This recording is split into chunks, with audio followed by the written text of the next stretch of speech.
Hi everyone, here's the Bookchemist once again. My permanence in England is not going in the best of ways. I'm not sure I thought this through before coming here. Like really, I'm not sure I can take it. Like, you know what this is, according to English people? This is a teaspoon. What the fuck am I supposed to do with this thing? Like, shove snow off my alley? It's like gigantic. Every time I turn my coffee, it spills all the place over the kitchen counter, and I get sad. Anyway, a few months ago, I reviewed Watchmen. Pretty much the first graphic novel I ever read in my life, and I loved it to bits. And I asked you people to suggest me more graphic novels and comic books because I was going to read them both because of personal interest and because of academic reasons in the next few months. And after that, I didn't touch a comic book with a 3-foot pole because I didn't have the time and I was busy with other stuff, I guess. But now, finally, the time has come again for the Bookchemist to go into the colorful world of comic books with very sad stuff. In the next few weeks I'll probably read Mouse, which no, I mean it's gonna be awesome. I'm just sure that it's gonna like crush me and depress me, which is not bad. I mean, from good literature and good art, that's fine. I have recently read Paper Girls, which is dope, expect a review, and I started reading 2 series called The Wicked Plus The Divine and Saga, which I really have high expectations about. I can't wait to begin them. I'd also love to read Providence by Alan Moore. I've read the first volume, I need to collect the others. I am a huge Lovecraft buff, so I'm sure I'm gonna love the whole thing. But now, today, I am going to review another Alan Moore comic book drawn by David Lloyd, which is V for Vendetta. But first, let me explain why I don't like the star system for evaluating books or pieces of art or albums or whatever online. V for Vendetta is very much the reason why I hate the star system. Like, take Goodreads for example. Like, according to the star system of Goodreads, in my opinion, V for Vendetta is 3 stars. But when you read that, what you think is like, oh my god, that's mediocre, that's terrible, it's not good at all. But that's not how I react to V for Vendetta. I thought it was great, I thought it was amazing, really. It's just that if you have to quantify it in a numeric way, which is stupid and terrible, and this comes from someone who loves charts and like top 10s and those kinds of things, that's the outcome you're gonna get, from me at least.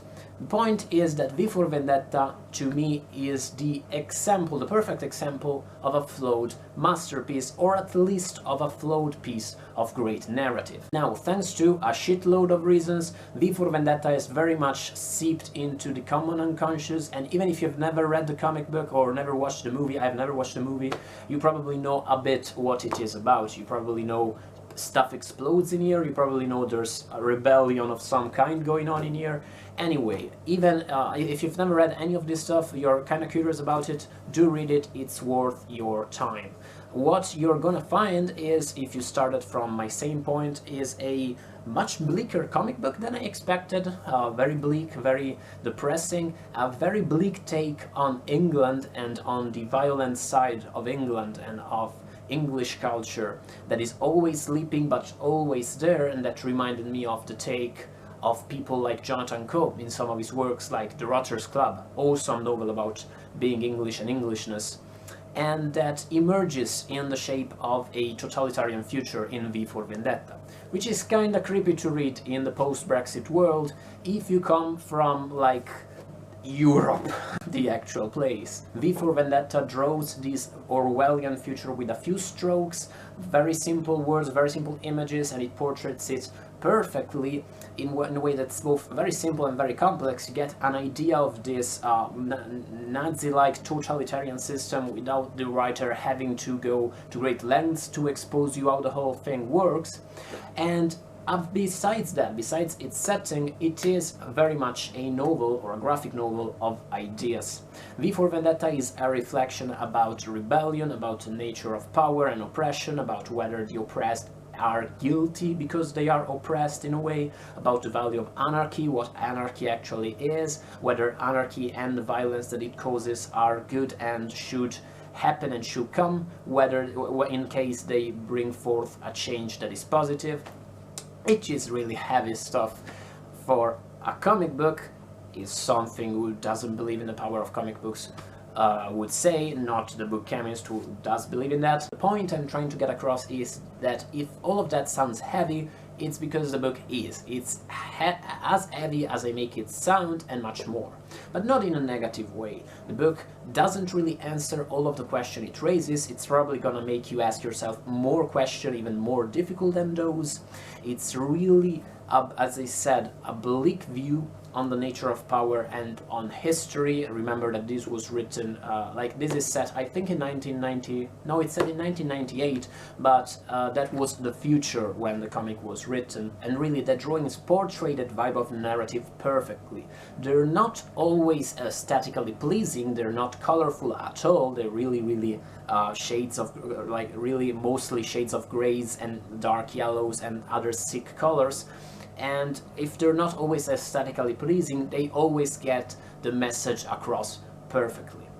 Now, about the flaws I mentioned, I do think this comic book, this graphic novel, has a few flaws that are, I'm not gonna say undeniable, that to me are, I mean, they were a presence throughout the whole thing. Most notably, the main character is awesome, but because of its nature as a masked hero, because of his nature as this elusive figure, it feels very much like he is more an idea than an actual character, which is awesome, because of course this is a novel about ideas, it is a novel of ideas, as I said, but at the same time, as you read the novel, the graphic novel, it made a bit hard to get involved in a narrative when you knew basically that what you were reading were like common people fighting against something they had no chance of defeating. And these opponents are the other flaw I found in the book, in that some of the antagonists in this book, there are many antagonists, many horrible people in these books,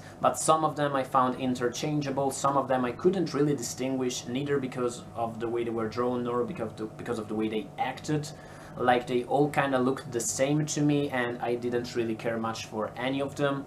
And that's not really awesome or splendid. And finally, the narrative lacked a bit in twists and changes in pace and difficulties arising for the characters, and overall it felt like really like an image that is constant in novel, that of a line of dominoes falling, like something that was inevitable and that just started and then finished. It felt a bit predictable, just a bit, but if you ask me, predictability is a mortal sin for narratives. Did I dislike V for Vendetta? Not at all. And if you are a fan of graphic novels, you've probably already read it. If you are interested about this book, if you want to read an interesting take on these ideas of the nature of power, how to oppose power, how to fight the power, those kinds of things, it's a great novel of ideas, it's a great piece of narrative. It's flawed if you ask me, but what do you think? Because of course I know shit about graphic novels, maybe I just spat out blasphemies for 10 minutes, so let me know what you think. And let me know what you think about the other graphic novels I'm going to read. Did I pick good ones? Did I pick sucky ones? Who knows? Send me small spoons so I can turn my coffee like a normal person. I'll see you in the next one. Bye guys.